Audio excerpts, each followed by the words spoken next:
और जो अक्सर करके फिलासफर कहलाते हैं, या जिनको ये आजकल तो विदेशों में डॉक्टरी फिलॉसफी की उपाधि मिलती है ना, तो जो बहुत शास्त्र पढ़े हुए हैं वो यहाँ आए और सुधर जाए अच्छी तरह से। है कौन यहाँ है?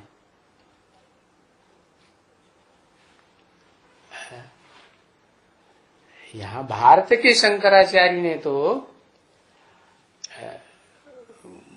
जबरदस्त हठ योग निकाला, लेकिन जो विदेशी फिलोसफर आए, यहाँ आए ना, तो वो जिनको डॉक्टर की उपाधि मिलती है, वो तो बहुत शास्त्र पढ़े हुए हैं। जैसे मैक्स मूलर है, आप्टे है, विलियन है, और ये क्या नाम और भी हैं। तो उन्होंने तो बहुत शास्त्रों का अध्ययन किया, और वो अगर आए यहाँ कहें कि मैंने तो सभी शास्त्र पढ़े हुए हैं, परंतु नहीं, उन्होंने भले पढ़े हैं लेकिन बाप जो पढ़ाते हैं वो ही राइट है, बाकी पढ़े हुए ये सब रंग है। और भारत की आकर के बतावे, वो जो सबका लिटरेचर पढ़ा हुआ है, शास्त्र वकारों का बनाया हुआ है, वो जब यहाँ आवे तो उनको पता चले कि सबका लिबरेटर कौन है और गाइड कौन है, उनका जन्म होता है। ये बात उनकी बुद्धि में बैठे तो बस वो उनके ही बात मानेंगे। तो तीर्थ हुआ ना बड़े से बड़ा, तीर्थ माने तीर माने किनारा, था माने स्थान, एक ठिकाने लगाने का स्थान। अभी तो अनेक धर्म फैले हुए हैं, कोई कहते हैं काबा में जाओ तो तुम किनारे के स्थान में लगेंगे, कोई कहते हैं ना यरूशलेम में जाओ, कोई कहते हैं, भारतवासी तो कहते हैं ढेर सारी जगह बता दी, बद्रीनाथ जाओ, है जगन्नाथ जाओ, जाने क्या क्या बताई दिए। तो असली तीर्थ तो बाप आकर के बताते हैं। क्या क्या हुआ बड़े से बड़ा तीर्थ है? कहाँ जाना है? बड़े से बड़ा तीर्थ हुआ ये भारत। हाँ, तो वो तो मंदिर तो चला गया। क्या जब ये तीर्थ का पता चले तो वो जो जड़ मंदिर बनाए हुए हैं उनमें जड़ मूर्तियां रखी हुई हैं, वो सब हिलने लग पड़ेंगे। फिर भी तो है, स्थान का भी तो महत्व होता है ना, है आत्मा का तो परिचय देंगे कि भारत में भगवान आते हैं, प्रवेश करते हैं, तो कोई मनुष्य में ही प्रवेश करेंगे। फिर भी वो मनुष्य है कहाँ है, उस स्थान का वो तो महत्व होता है ना। तो जहां सोमनाथ का मंदिर है उज्जैन में, लो कहां बता दिया? उत माने ऊपर। जैन है, जैन माने जैन होते हैं ना जिनको फॉलो करने वाले। जिन शब्द बनता है जित से, जिसने इंद्रियों को जीता, तो उसकी यादगार में उन्होंने वो उज्जैन बना दिया जैनियों ने। बाबा को उज्जैन याद आया। अब वास्तव में सोमनाथ मंदिर कहाँ है? सोमनाथ मंदिर तो गुजरात में है।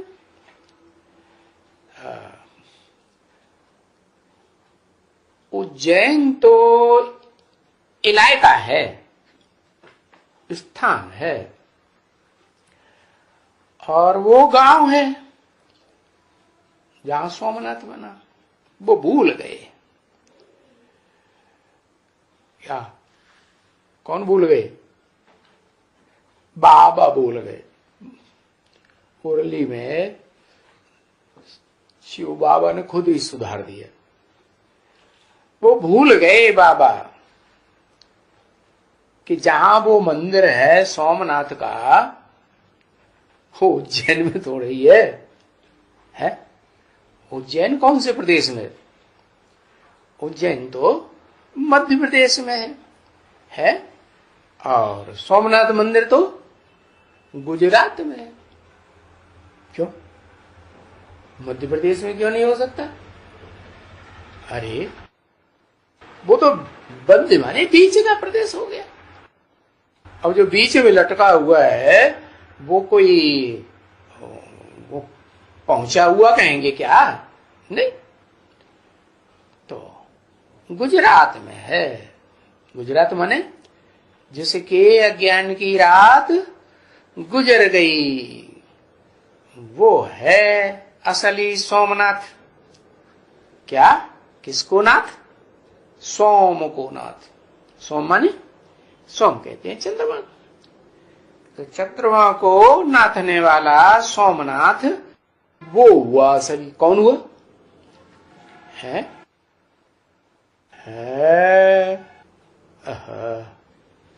अभी ने बताया। उसको कहेंगे भारत। क्या उसका नाम पड़ता? भारत। शंकर पुरुषार्थी का नाम है, अधूरे का नाम है, यह संपूर्ण का नाम है। तो पुरुषार्थी है ना, और मिक्स पार्ट है कि कोई पर्टिकुलर है मिक्स है। तो जिसके अज्ञान की रात गुजर गई, गुजरात गुजर गई है। इसका मतलब पहले ज्ञानी था या अज्ञानी? पहले अज्ञानी था ना, बाद में रात गुजर गई ना। कब गुजर गई? जब बाप आया, आत्माओं का बाप आया और उसने ज्ञान सुनाया, तो अज्ञान की रात गुजर गई। और अव्यक्त तो बाप दादा ने टाइम भी बताई दिया। क्या बताया? क्या टाइम बताया? 5 दिसंबर। तो 5 दिसंबर में वो कहां होगा? मध्य प्रदेश में नहीं, कहां होगा?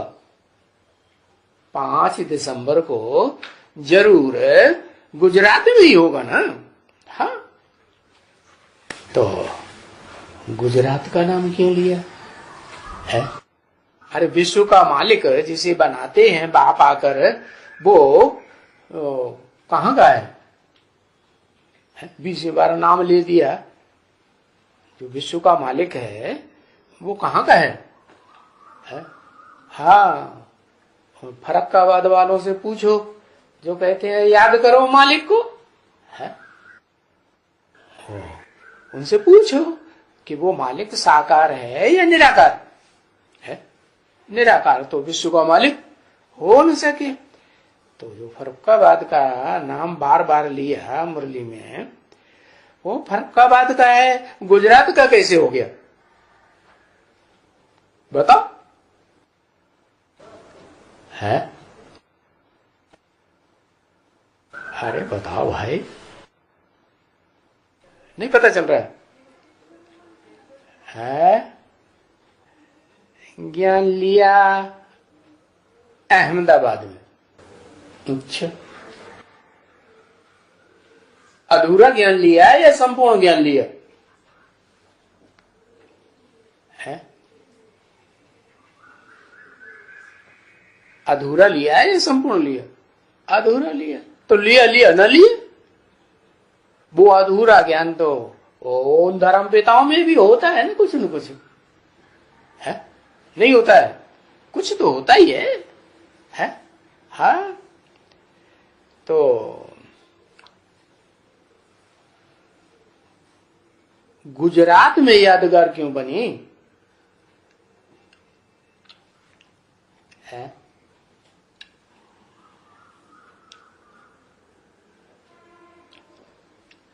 हाँ, ज्ञान जो है वो कोई सुनना सुनाने को ज्ञान नहीं कहा जाता है। ज्ञान समझने समझाने को ज्ञान कहा जाता है। कहा जाता है समझने समझना। प्रैक्टिकल जीवन में कुछ भी ना हो तो उसको ज्ञान कहेंगे? हाँ, धारणा में है, प्रैक्टिकल में हो तब ही तो ज्ञान कहेंगे। हाँ, तो फिर वो कहां से प्रैक्टिकल होता है? हाँ, और दिखाते हैं जो धारणा होती है असली ज्ञान की, जिसका लक्ष्य होता है ब्राह्मणों का। ब्राह्मण बनते हैं ना, भगवान आते हैं जो ब्रह्मा के द्वारा ब्राह्मण बनाते हैं। अव्वल नंबर के ब्राह्मण बनाते होंगे कि नीची कोटि के बाद वाली कुरियों के, नौकरियों के ब्राह्मण गाए जाते हैं, वो बनाते होंगे? अव्वल नंबर का बनाते होंगे। तो अव्वल नंबर का ज्ञान, अव्वल नंबर का ब्राह्मण बनने वाला वो तो फिर सुनने वाला भी हो, सुनाने वाला भी हो, समझने वाला भी हो, समझाने वाला भी हो, और प्रैक्टिकल जीवन में ज्ञान को धारण करने वाला भी। हाँ, तो गुजराती ब्राह्मण वो होते हैं प्रैक्टिकल जीवन में ज्ञान को धारण करने वाले है। हाँ, क्योंकि बता दिया ना, प्रैक्टिकल जीवन में जो धारणा की बात है वो कन्याएं माताएं ब्राह्मणत्व को ज्यादा धारण करती हैं। ब्राह्मणों का लक्ष्य क्या है? ब्राह्मण किसे कहा जाता है? ब्राह्मण वो नहीं कहा जाता है जो सुने सुनाए समझे समझाए है। हाँ, जो पवित्र बनते हैं उनको ब्राह्मण कहा जाता है। इसलिए तो जो हिस्ट्री में राजाएं हुए, उन राजाओं ने देखा हम तो अपवित्र बनते हैं। उनकी तो रानियां होती हैं, रानियों के संग में रहेंगे तो एक शिव की आत्मा ऐसी है जिसको संग का रंग नहीं लगता। और चाहे कोई भी हो दुनिया में, बड़े से बड़ा राजा बनेगा है क्या? राजा बनेगा ना तो संग का रंग लगेगा या नहीं लगेगा? कुछ तो लगेगा। हाँ, तो ये जो भी राजाएं हुए वो समझते थे कि हम तो भ्रष्ट इंद्रियों से भ्रष्ट कर्म करने वाले, हमारी बुद्धि तो जरूर भ्रष्ट है। तो क्या करते थे? मंत्री बनाते थे। किनको? शूद्रों को नहीं, न शूद्रों को, न वैश्यों को, न क्षत्रियों को। ऊंचे ऊंचे ब्राह्मण गिने जाते हैं। क्यों? क्योंकि ब्राह्मण पवित्र जीवन बिताते हैं। ये जो ऋषि मुनि हुए ना, वो सब क्या थे? ब्राह्मण थे। तो राजा विक्रमादित्य ने भी क्या किया है? अकेले राज्य चलाया क्या? नहीं, उसका भी कोई गुरु था जिसने बताया कि ये जो दुख है, इस दुख का निवारण का तरीका ये है कि भाई है ये शिवलिंग बनाओ, उसको याद करो। तो ये एवरलास्टिंग तरीका बताया क्या है? नहीं, क्यों? फिर उसने बताया क्यों है? एवरलास्टिंग तरीका तो नहीं हुआ, क्योंकि जो संस्कार, हाँ, जो पत्थर का लिंग बनाया, भले लाल पत्थर का यादगार बनाई दिया और उसमें हीरा आत्मा की यादगार लगाई दी, तो वास्तव में क्या वो जो असली पवित्र बनाने वाली आत्मा है, उसकी यादगार थी सोमनाथ मंदिर में शिवलिंग है? नहीं, वो तो हीरे का लिंग पत्थर का रखा हुआ है। वो तो याद दिलाता है कि ये तो पत्थर बुद्धि बन जाता है, आज नहीं तो कल पत्थर बुद्धि बनना ही है।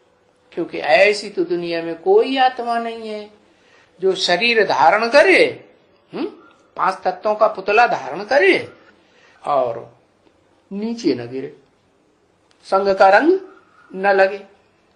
वो तो सिर्फ एक ही है, क्या? आत्माओं का बाप ज्योति बिंदु शिव। और